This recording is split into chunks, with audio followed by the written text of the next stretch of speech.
Olá, tudo bem? Estamos em mais um episódio do Caixa Preta. Nessa primeira temporada, nós estamos abordando o tema da psicologia organizacional. Já conversamos a respeito do empreendedorismo, a respeito da experiência e da formação, e agora, hoje, vamos abordar a questão da recolocação profissional. Nossa convidada de hoje, apesar de muito jovem, tem um currículo bem extenso.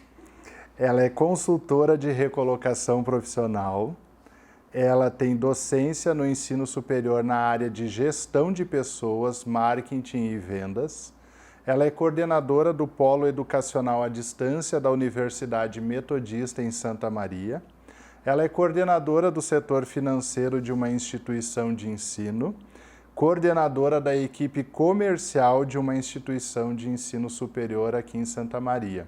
O nome dela, Gabriele Loureiro de Ávila Costa, 32 anos, casada com o meu amigo Fabiano Costa. Obrigada, tudo bem? Tudo jóia, é um prazer compartilhar desse bem-vindo. momento. Que bom.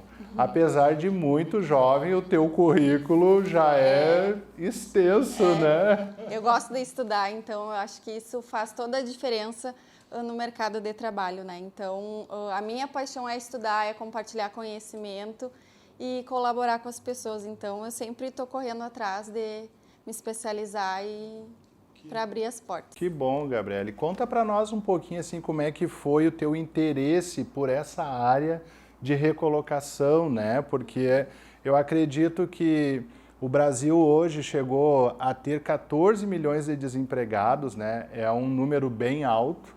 E eu acho que o que as pessoas mais têm sentido ou desejado nesse momento, para quem está há algum tempo sem emprego, é buscar uma recolocação, né? E como é que foi esse teu interesse, né, em estudar essa área? Bom, em 2009 eu estava finalizando um trabalho de conclusão de curso de graduação. Fiz uma pesquisa que abrangeu cerca de 400 jovens que estavam participando do programa Pro Jovem Trabalhador, na época, que é um programa do governo. E então eu fui conversar com eles, apliquei alguns questionários para identificar justamente qual era a dificuldade de inserção no mercado de trabalho. E foi unânime a questão da experiência profissional. As empresas exigem alguma experiência. E como que um jovem que está buscando o seu primeiro emprego vai ter experiência, se nenhuma empresa abrir essa oportunidade, né? Então, ali já despertou algo em mim, porque realmente, principalmente o pessoal que está saindo do ensino médio tem essa dificuldade, né? E o pessoal que está na graduação também enfrenta esses desafios logo após formado. Então, eu comecei a estudar um pouco nessa área, né? Para identificar no que eu poderia ajudar. Porque o que eu mais gosto é contribuir, é servir as pessoas. Então, identificando todo esse problema, né, com os jovens e recebendo muitos currículos da onde eu trabalho, currículos com muitos erros e que não despertam a curiosidade do recrutador parar e olhar, eu vou dar uma chance para essa pessoa. Tu és graduada em administração, mestra em administração e está no doutorado em administração. Geralmente, essa área de recolocação profissional, ela é um campo habitado mais pelos psicólogos organizacionais, né? Como é que foi isso assim? Em algum momento tu teve dificuldade ou foi um campo que, não, para mim foi aberto, Jefferson, bem tranquilo, como foi para os psicólogos? Como é que é? Como eu tenho toda essa bagagem acadêmica, né, do mestrado e do doutorado, ele é voltado para o comportamento organizacional, né? Então, a gente estuda especificamente a parte da empresa, né? É alinhado muito com a psicologia organizacional, porque são temas que conversam entre si, né, essas áreas. E para a questão da recolocação profissional, tem dificuldades, né? Porque realmente é um campo que o psicólogo toma conta. Mas acontece. Mas a gente consegue conversar muito bem com a área. Então, eu, por ter uma boa comunicação, né, e já ter experiência na área com relação ao recrutamento, a fazer as entrevistas, principalmente com o público jovem, eu não tive dificuldade que eu posso te dizer, isso me travou. Não, porque é algo que brilha os meus olhos. Né? Servir e auxiliar as pessoas nessa jornada que é tão difícil. Para mim não foi fácil também quando eu comecei lá com meus 14 anos que eu comecei a trabalhar. Não foi fácil e eu sei o quanto é importante para um jovem conseguir um emprego e aquilo ali ser o pontapé para ele crescer profissionalmente. Uma perguntinha assim chave. O que não pode faltar num bom currículo? Os dados pessoais, como o nome completo, a idade, o e-mail e o telefone. Isso é fundamental para que o recrutador consiga entrar em contato com você, né? Porque o currículo é o primeiro documento, a primeira impressão que o recrutador vai te reconhecer.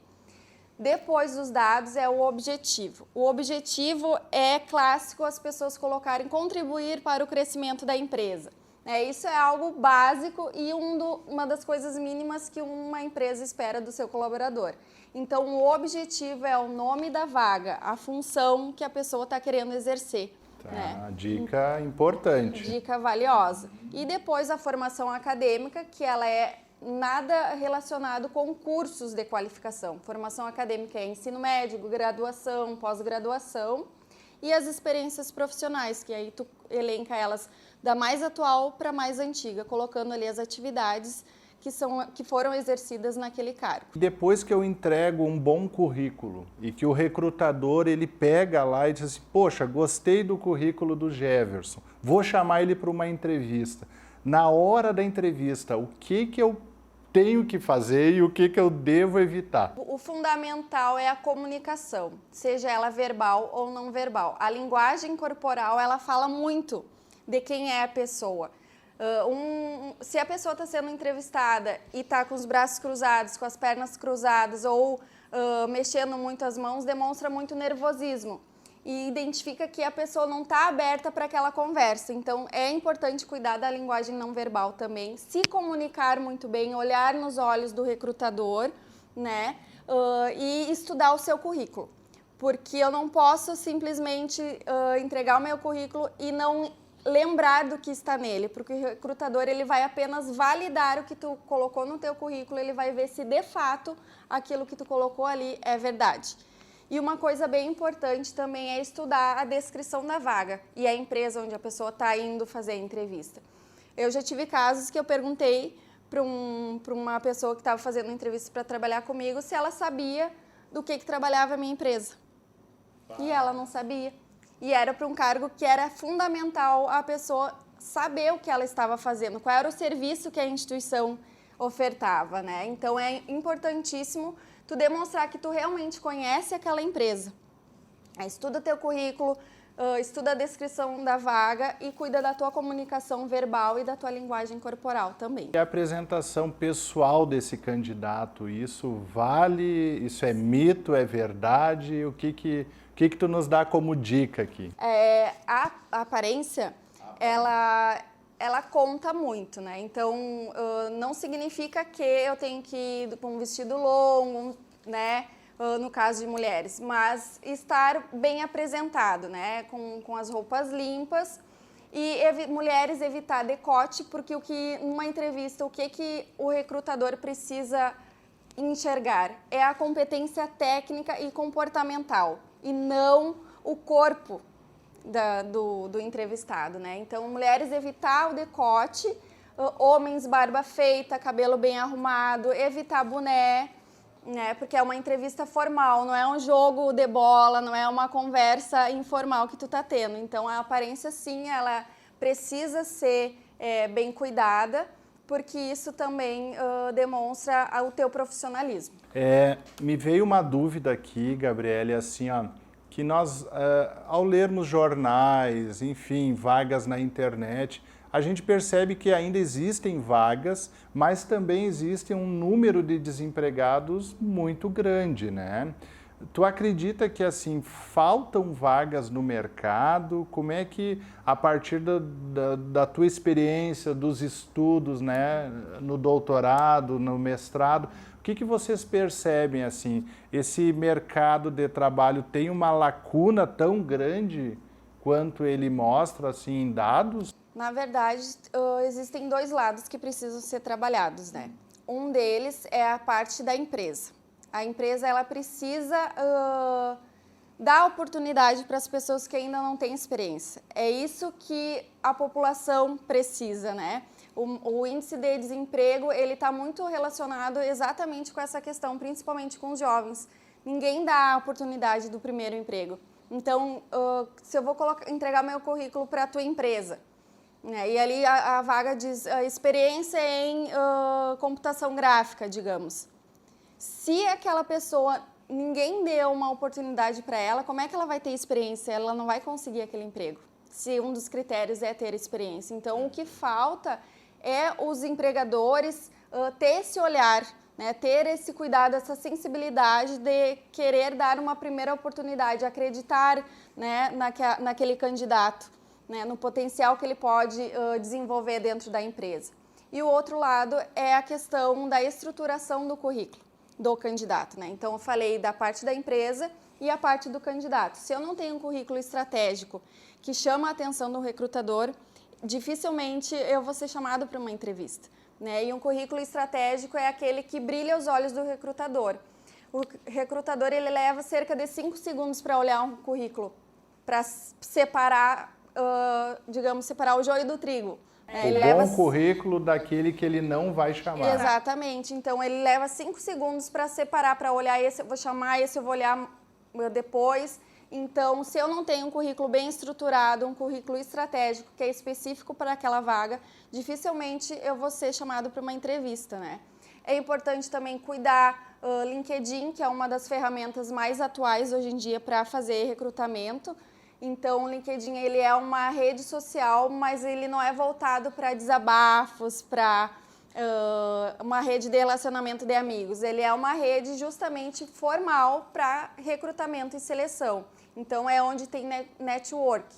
Então, é importante ter o LinkedIn também e se preparar bem para uma entrevista, né? Então, de nada adianta eu ter um bom currículo e não saber me portar numa entrevista, né? A entrevista ela vai validar aquilo que está no meu currículo e também vai avaliar as competências comportamentais. Gabriele, para nós encerrarmos, assim, quais são as tuas sugestões ou conselhos, né? As últimas dicas assim, para quem está buscando uma recolocação no mercado? Precisa ter um currículo estratégico, como eu falei. O que é um currículo estratégico? Para cada vaga existe um currículo. Eu não posso panfletar o meu currículo, né? Eu não posso entregar o mesmo currículo para vagas diferentes ou o mesmo currículo para uma empresa que está ofertando lá 3 vagas diferentes. Eu não posso, porque isso mostra que a pessoa não sabe nem para que lado ela está correndo. Então, eu preciso ter um currículo para cada vaga. Eu indico fazer o LinkedIn, porque é uma forma das empresas irem atrás de você e não você ir atrás das empresas também. O LinkedIn também oferece cursos gratuitos. Olha eu fazendo propaganda. É um merchan, viu?